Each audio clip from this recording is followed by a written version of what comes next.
गजाननं भूतगणादिसेवितं कपित्थजम्बूफलचारुभक्षणम् उमासुतं शोकविनाशकारकं नमामि विघ्नेश्वरपादपङ्कजम्। बोले सच्चिदानंद भगवान की जय, सद्गुरुदेव भगवान की जय, वृंदावन बिहारी लाल की जय। धर्मो रक्षति रक्षतः। हमारे शास्त्रों में धर्म की विस्तृत व्याख्या दी गई है। जो धर्म की रक्षा करता है, धर्म उसकी रक्षा करता है। समस्त प्राणियों का, मनुष्य का अपना अपना धर्म है। पुत्र का धर्म, पिता का धर्म, गुरु का धर्म, शिष्य का धर्म, राजा का धर्म, प्रजा का धर्म, सबका एक धर्म है। जो अपने धर्म का पालन करता है, वो धर्म भी उसकी रक्षा करता है। इसलिए धर्मो रक्षति रक्षतः। जिस प्रकार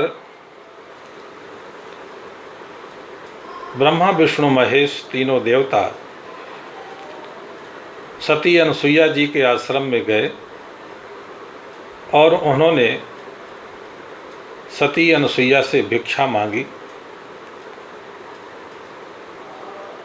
कि हमें आप स्तनपान कराइए, हम आपका दुग्ध पान करने के लिए आए हुए हैं, भिक्षा में दुग्ध पान चाहिए।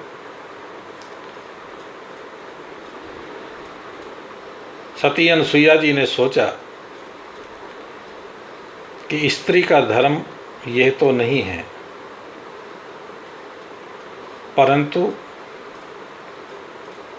ये अतिथि के रूप में हमारे पास आए हुए हैं, तो अतिथि धर्म की रक्षा करना ये हमारा धर्म है। स्त्री धर्म अलग हो गया, अतिथि धर्म अलग हो गया। चिंतन किया कि इस तरह की भिक्षा कोई साधारण मनुष्य नहीं मांग सकता।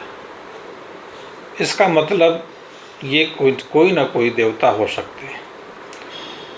जब उन्होंने अपने पति देव का ध्यान किया तो सारा रहस्य उनके सामने आ गया।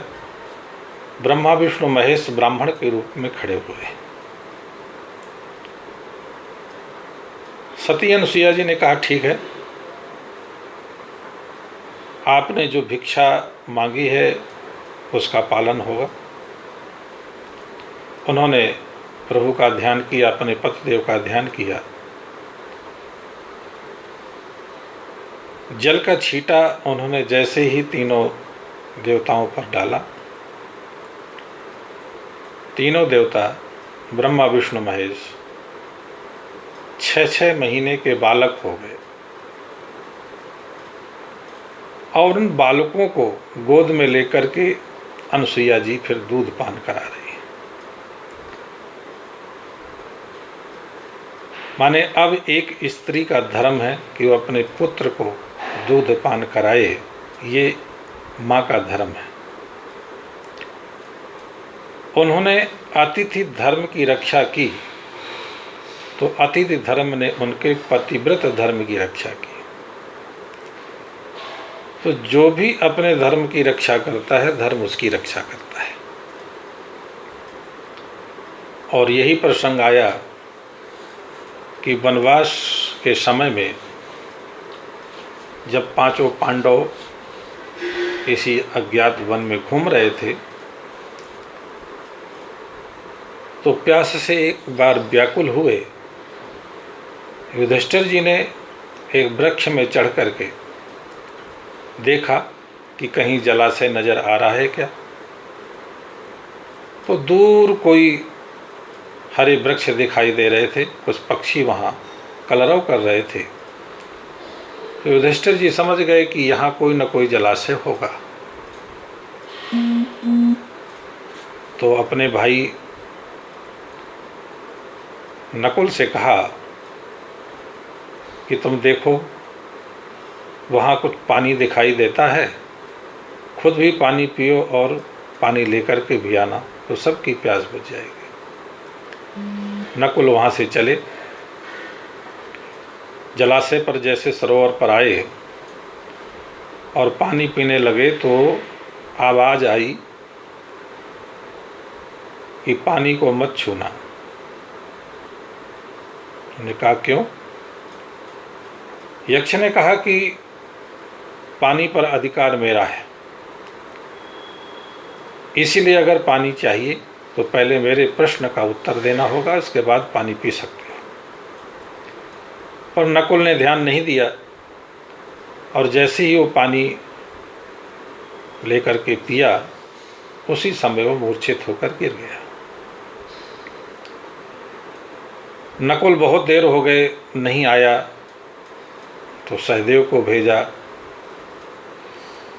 सहदेव ने भी देखा, वही स्थिति सहदेव की थी। पानी पीने लगे, फिर आवाज़ आई, ठहरो, पानी पीने से पहले मुझे उत्तर चाहिए। नकुल ने भी नहीं स्वीकार किया। पानी जैसे ही पिया वैसे ही वो भी मूर्छित हो गया। दोनों भाई अभी तक वापस नहीं आए, इसलिए युधिष्ठिर ने अर्जुन भीम दोनों को भेजा। उनकी भी यही दुर्दशा हुई। उसके बाद युधिष्ठिर जी ने सोचा कि अभी तक चारों भाई तो आए नहीं, क्या हो गया। तो स्वयं जो है युधिष्ठिर महाराज जलाशय पर पहुँचे तो वहाँ देखा कि चारों भाई मूर्छित पड़े हुए। युधिष्ठिर महाराज जैसे ही जलाशय पर पहुँचे तो यक्ष ने पहले उन्हें बगुले के रूप में प्रकट होकर के उनको रोका। युधिष्ठिर महाराज ने पूछा, आप कौन हैं? तो वृक्ष के ऊपर स्वयं यक्ष के रूप में प्रकट हो गए और बताया कि मैं यक्ष हूँ। मैंने इस जलाशय पर अपना अधिकार पूर्ण किया है, इसलिए मैंने आपके भाइयों से प्रश्न पूछना चाहा, पर उन्होंने कोई उत्तर नहीं दिया और उनकी ये हालत हुई। अगर आप जल पीना चाहते हो तो पहले मेरे प्रश्नों का जवाब दीजिए, फिर आप जल पी सकते हैं। युधिष्ठिर जी ने कहा, ठीक है, आपका इस जल पर अधिकार है तो मैं कोई ज़बरदस्ती नहीं करूँगा और आपके प्रश्नों का मैं उत्तर अवश्य दूंगा। जो भी मेरी क्षमता होगी आप प्रश्न कीजिए, मैं उसका अपने क्षमता के अनुसार से जवाब दूंगा।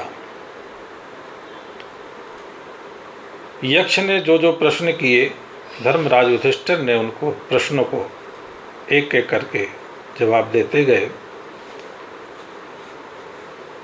यक्ष प्रसन्न होकर कहने लगे, तुम्हारे प्रश्नों को सुन करके मैं प्रसन्न हो गया, तुम्हारे जवाब को सुन करके मैं प्रसन्न हो गया। अब आप इन चार भाइयों में से एक भाई को आप जीवित कर सकते हो। धर्मराज युधिष्ठिर ने कहा, ठीक है,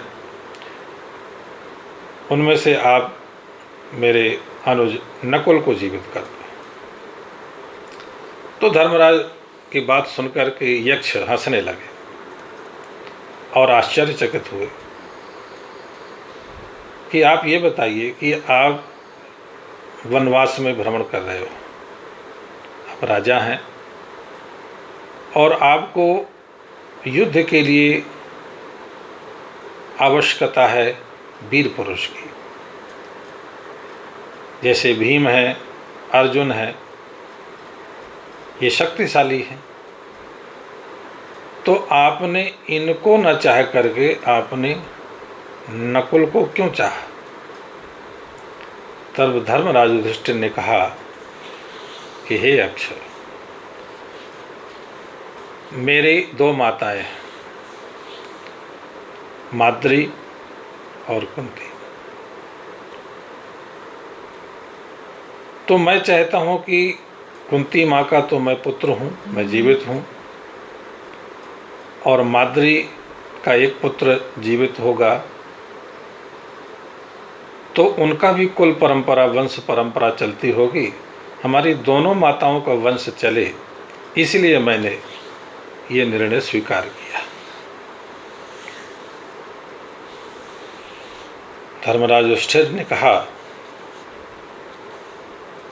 कि राज्य का सुख या वनवास का दुख ये तो भाग्य के अनुसार मिलता है, किंतु मनुष्य को धर्म का त्याग नहीं करना चाहिए, क्योंकि जो धर्म की रक्षा करता है तो धर्म भी स्वयं उसकी रक्षा करता है।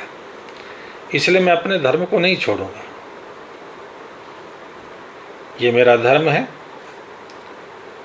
मैं चाहता हूँ कि दूसरी माता मेरी माद्री जो है उसका वंश नष्ट न हो, उनका एक पुत्र जीवित रहे। दोनों माताएं पुत्रवती हो जाएंगी। यक्ष ने कहा, तुम अर्थ और काम के विषयों में परम उदार हो, अतः तुम्हारे चारों भाई जीवित हो जाएं। मैं तुम्हारा पिता धर्म हूँ, तो मैं देखने के लिए, तुम्हारी धर्मनिष्ठा की परीक्षा लेने के लिए आया था। धर्म ने अपना स्वरूप प्रकट किया और चारों मृतप्राय जो पांडव थे तत्काल उठ करके बैठ गए। इसको कहते हैं धर्मो रक्षति रक्षिता। युधिष्ठिर महाराज ने भी अपने धर्म की रक्षा की, तो धर्म ने उनके धर्म की रक्षा की। इसलिए प्राणी मात्र को और मनुष्य को प्रायः इस बात का ध्यान रखना चाहिए कि हमें अपने धर्म की रक्षा करना चाहिए।